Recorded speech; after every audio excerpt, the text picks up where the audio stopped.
Bonjour et bienvenue dans Debug Mode. Si vous suivez le forum de No Life, vous êtes peut-être déjà au courant. Pour ceux qui ne savent pas, Marcus a quelque chose à vous dire.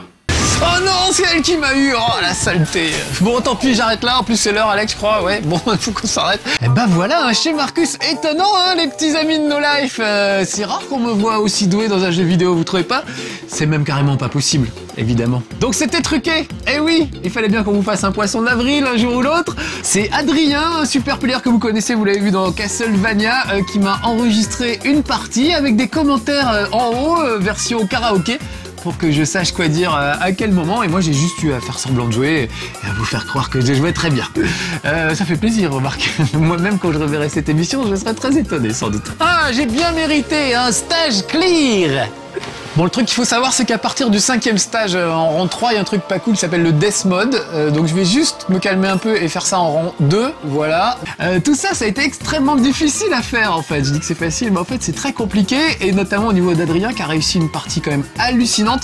Et pourtant, regardez bien ce petit making-of, il s'est imposé quelques contraintes histoire que la partie n'ait pas l'air trop parfaite. Alors effectivement, Adrien, alias AM, a accepté de jouer la partie que Marcus a commentée, et pour que ça reste quand même réaliste, il s'est imposé lui-même quelques petits handicaps. Par exemple, il a choisi de faire la partie en inversant la main droite et la main gauche, pour que le personnage soit, je cite, ne se déplace pas de manière trop robotique. Il a aussi mis devant son écran du papier bulle, pour que ce soit moins lisible et qu'il voit moins bien les boulettes, pour qu'il ait quand même quelques fails, quelques échecs, et que ça n'a pas l'air trop bizarre pour Marcus. Attention. Oh non, non, non. Oh là là là là, désolé. Ensuite, faut voir qu'au tournage, on n'a pas tourné ça d'une traite, c'est impossible.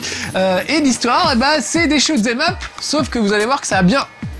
Ok, bon, on s'arrête, c'est très bien. Peut-être que tu peux reprendre du moment où tu t'assois. Ouais. Tu disais jusqu'ici. C'est vrai que ça arrive jusqu'ici. Tu t'assois, et vous allez voir que...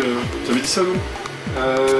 J'avais dit c'est du shoot'em up, sauf que vous allez voir que ça a changé depuis Gradius, c'est ça que je voulais faire. Ok, action. Sauf que vous allez voir que ça a bien changé depuis l'époque des Gradius, Xenon 2 et autres shoot'em up de ma jeunesse, pour essayer de faire le meilleur score possible à chaque fois. Bon, les fantômes bleus par exemple, si je les tue en tapotant... Oh merde. On refait au fantôme bleu, c'est très bien.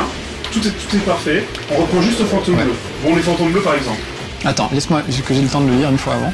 Donc évidemment, si on laissait l'image de Marcus à l'écran, on verrait tout de suite qu'il y a une coupe, que Marcus change de position par exemple. Pour essayer de faire le meilleur score possible à chaque fois. Bon, les fantômes bleus par exemple, si je les tue en tapotant, le bouton reçoit une couronne qui vaut 5 points. Donc Aurélien a fait un gros travail là-dessus pour essayer de masquer au maximum les coupures son et les coupures images. Et je pense qu'au final, ça se voit pas trop, même si évidemment il y a des petits détectives parmi vous qui ont noté qu'il y avait des petites invraisemblances, comme par exemple le jeu qui était pas dans la console, vu qu'il présente le jeu au début dans sa boîte, ou alors la manette de l'Xbox qui était pas allumée. Alors je sais pas pour vous, mais au-delà de la performance de jeu, moi ça m'amuse beaucoup, ça me réjouit énormément d'entendre Marcus sortir des phrases comme « Allez hop, je me fais un petit refill » ou « Tiens, passons en death mode, ah, des boulets de suicide ».